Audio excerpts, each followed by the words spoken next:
Hi hi friends. పిల్లలు వచ్చే time అయింది కదా, ఏదో స్నాక్స్ తీసుకొద్దాం అని చెప్పేసి అనుకున్నాను, తీసుకురాలేకపోయాను. సరే గబగబా ఇంట్లో 2 అరటికాయలు ఉంటే అరటికాయ బజ్జీ వేసేద్దాం అని చెప్పేసి ఆలోచించుకుంటూ చేస్తున్నాను. పొద్దున వెళ్ళిన పిల్లలు సాయంత్రం వస్తారు, ఏ పరిస్థితుల్లో వస్తారో ఎలా వస్తారో అని చెప్పి టెన్షన్ అనమాట. అలాగని చెప్పేసి వాళ్ళ వెనకాల మనం ఉండలేము, ఎంతవరకు బాధ్యతగా ఉండాలో అంతవరకే ఉంటున్నాము. బయటకు వెళ్ళిన తర్వాత ఏం జరుగుతుందో ఏంటో కూడా ఏం అర్థం కావట్లేదు. ఇంతకుముందు ఆడపిల్ల పుడితే మహాలక్ష్మి పుట్టింది అంటారు, ఇప్పుడు ఆడపిల్ల ఎందుకు పుడుతుంది అనిపిస్తుంది ఇలాంటి ఘోరాలు నేరాలు చూస్తుంటే. ఎందుకు ఇలా జరుగుతుందో ఏంటో అర్థం కావట్లేదు. నిన్న జరిగిన ఇన్సిడెంట్ గురించి ఆలోచించుకుంటే నాకు అసలు ఒక రోజంతా అసలు అన్నం తినాలనిపించలేదు. అదే ఆలోచిస్తూనే ఉన్నాను.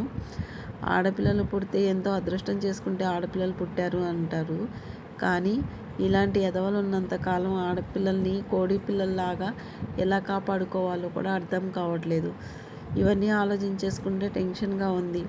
అలాగని బయటికి వెళ్ళి పిల్లలు చదువుకుంటాకి జాబులకు వెళ్తారు, ఏంటి పరిస్థితి అని చెప్పేసి ఆలోచించి బాగా తలనొప్పి వచ్చేస్తుంది అన్నమాట.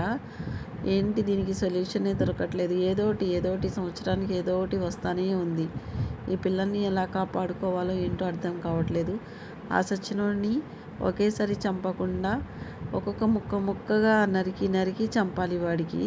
అది వాళ్ళ తల్లిదండ్రులు ఏంటి నా పిల్లల్ని ఇలా పెంచామా మేము, ఏంటి ఈ పరిస్థితి వచ్చిందని చెప్పి వాళ్ళు కూడా ఏడవాలి.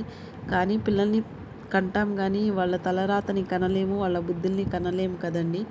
వాళ్ళ తల్లిదండ్రులకు కూడా మనం ఏం చేయలేము, ఏం చెప్పలేము. సో ఇలాంటి ఎదవలు ఎంతమంది ఉన్నారో ఏంటో కూడా అర్థం కావట్లేదు. వీడిని నడి రోడ్డు మీద ఉరివేసేయాలి, ఎదవ సచ్చినోడు. అయితే నేను బజ్జీలు అయితే వేసానండి. ఇంకా అలాగే ఆలోచించుకుంటూ వేసాను కాబట్టి ఆ బజ్జీలు బాగానే టేస్ట్గానే ఉన్నాయి.